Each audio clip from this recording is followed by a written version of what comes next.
Hello and welcome to the second part in the series, Jesus and Religion. This time I'm focusing on spirituality.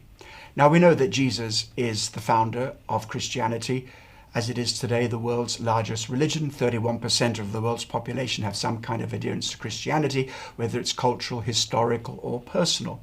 But also there is, particularly in the minority world, the Western world, a moving away from Christianity in its traditional form. Many people are in search of a new form of spirituality. So there is this moving away from traditional Christianity and also an embracing of alternative forms of spirituality. Now, why is this? Is it a reaction? I think in part it's a reaction. There certainly is a reaction against religious abuses.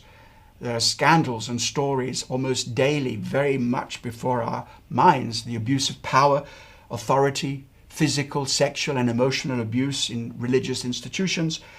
There's also a reaction against dogmatism. People prefer a more open, a more flexible approach to religion. And then there is this huge reaction against all forms of organized religion. People prefer to be much more individualistic, much more private in their beliefs. They don't want to become part of some great big artificial edifice that's been built around religion. Then there is the reaction of having to adopt a system of beliefs, an external system imposed upon you. And people generally prefer to follow their own intuition, their own personal or cultural preferences. Now, my question is this: is there a danger here? Is there a danger of following something because you are reacting against something else? This, of course, would not guarantee that you're on the right path. It's possible that people are throwing out the proverbial baby with the bathwater. For example, it's well-known, traceable fact that many adolescent children, they react against their parents' values, parents' traditions, parents' beliefs and morality. And at times, in throwing off these shackles as they see them, they pursue their own morality, their own ideas, sometimes to the other extreme, sometimes going to the other extreme, becoming an atheist or becoming a totally different member of a totally different religion from their parents in order to spite their parents. Well, what's important to realize is a reaction against something doesn't mean you're necessarily on the right path. There's no doubt that people have abused Christianity, but the abuse of something doesn't invalidate the thing itself. Think about fine wine, good food, sex. All these things are good in their proper place, but they can be abused. We can develop addictions to food, to alcohol, to sex, and many other things as well. But that doesn't invalidate the good things and the enriching things that those things can bring when used rightfully. Now, I find also that many people who opt for an alternative form of spirituality because they feel they want to be free from the confines of traditional religion, traditional Christianity, they still don't escape this problem of dogmatism. Now, many in the West, for example, are fascinated with Eastern forms of philosophical religion. They're influenced by the idea that God is not some God out there, but that he is right here. He's in us and we are part of him or it, and it is part of us. And so that's the divine spark in all of us. And so when you start thinking about God in those terms, in many ways you're defining him by what he is not. He's not the God out there. He is not the God who created us and has a design for us or rules for us to follow. He is not a God to whom we are morally or personally accountable. He is not a God of love and justice. He's just the God of love in some vague sense. He is not the God who judges people and brings people to account before him regarding their eternal destiny. And therefore he's not a God who caused Jesus to be sacrificed for our sin and for our salvation. So can you see there is a form of dogmatism even in these things? By saying God is not this, God is not that, you're still being very dogmatic. And also, when you're clear about something in your mind, it might be clear about what it is or clear about what it is not, you are also holding to some definite ideas. Now that in itself is not the problem. It's not the problem to have clear and definite ideas. And it's a good thing to admit that whatever your religious or philosophical point of view, whatever your approach to spirituality is that you have some definite ideas that exclude some things and include other things. That's not the problem. The problem really is being sure that what you are holding to really holds up, that you've checked out as far as you possibly can all the facts and have come to a conclusion based on good, sound research and thinking, and so that you can be as sure as you can be that you are holding to the right thing and in the right way. I was brought up with a background in the Christian faith. My mother took me to church, the Anglican church, and I learnt from an early age the catechism, what it meant to be a good Anglican. But when I left home at 16, I decided to reinvent myself, reinvent my ideas.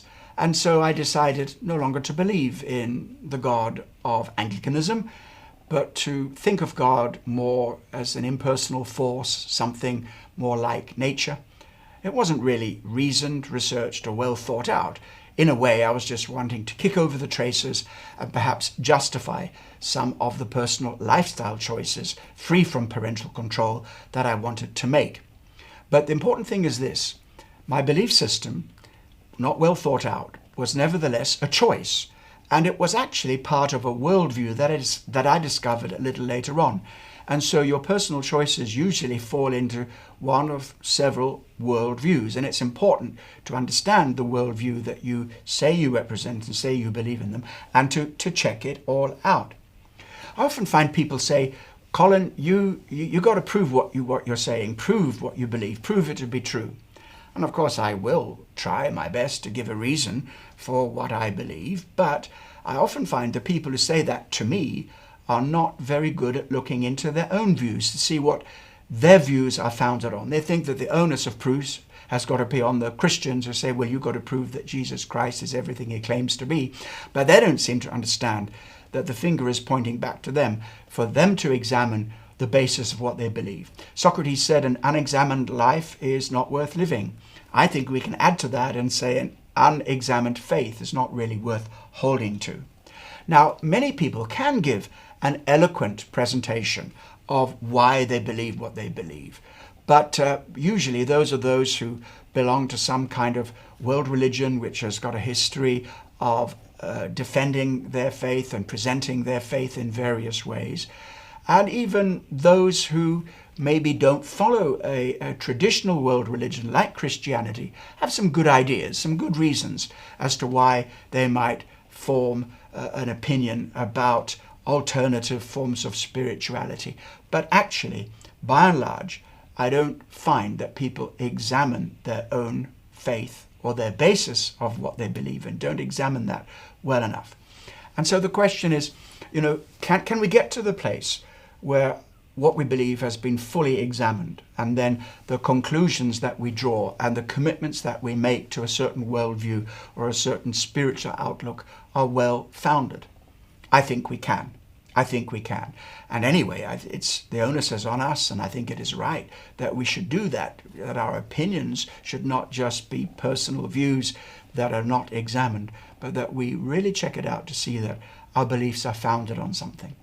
Now, for me as a Christian, I believe the first place to go is to Jesus himself. And I think it's good also for people from lots of different worldviews and perspectives to re-examine Jesus, because he's respected in almost every system of religion. Almost every religious view somehow has a place for Jesus. So I think that's a good place to start. Why not start with Jesus? Anyone who's interested in spirituality surely needs to check Jesus out. What did he teach about it? He's respected by all different religions, and he was nothing if he was not a spiritual person. So when we look at Jesus, we find that he was faithful to the Hebrew tradition, the great prophetic tradition. He subscribed to Jewish doctrines. He followed the Jewish scriptures, the Hebrew scriptures.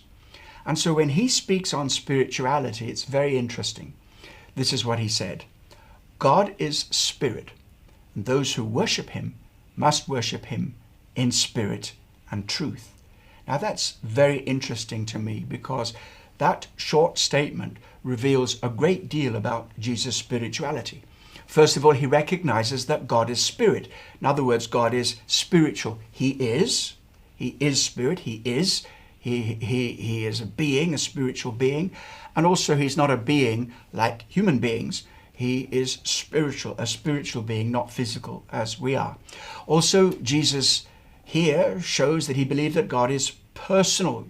One can relate to God using the personal pronoun he, rather than this transcendent thing out there, but the God also who is with us. God is eternal and created, the source of everything that exists. There is no eternal being apart from God himself. And so that is the kind of theology of Jesus. But also you notice I use the male pronoun he to describe God. And let me explain why. Because in the Hebrew Bible, God is revealed as Father.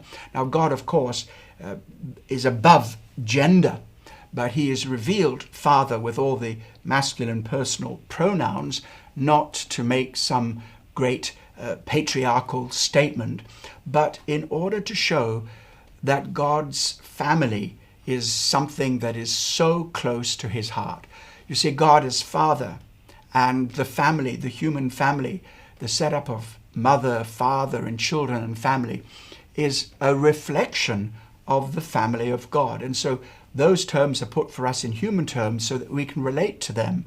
And the story of God, the story of God's love in bringing a family to himself is played out in our human stories, which point to that divine story. Then we see that Jesus is clear that God is to be worshipped. He's worthy to be worshipped.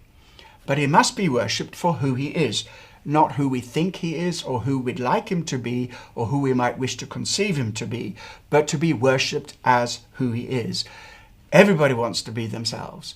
Well, I would say God has a right also to be who he is, to be himself. But worshipping him must follow with accuracy, with sincerity of heart as you approach him. Now, those simple facts that Jesus held to about God and spirituality have two implications for us. First of all, it implies that we are created by God, for a relationship with him and with other people. And then the other implication, the deeper implication, is that we will never be fully satisfied. Whatever our spirituality, will never be fully satisfied until we are rest within ourselves in satisfaction in God, in who he is and what he can be to us, the one true and living God, the God of and Father of our Lord Jesus Christ. So anyone who's seeking spirituality and believes that Jesus has something to say about it, something at all to say about it, needs to check it out. Check what Jesus said. Now, I suggest that you take your way through John's gospel. It's a very spiritual gospel and very reflective gospel. But if you are more practical and down to earth, check out Mark's gospel, which is shorter, more fast paced. Well, it's up to you. But if you want to dive in right now, check out John chapter 4, verses 7 to 30, and find the verse that I just quoted, verse 24. Look at it in its context and let me know what you think.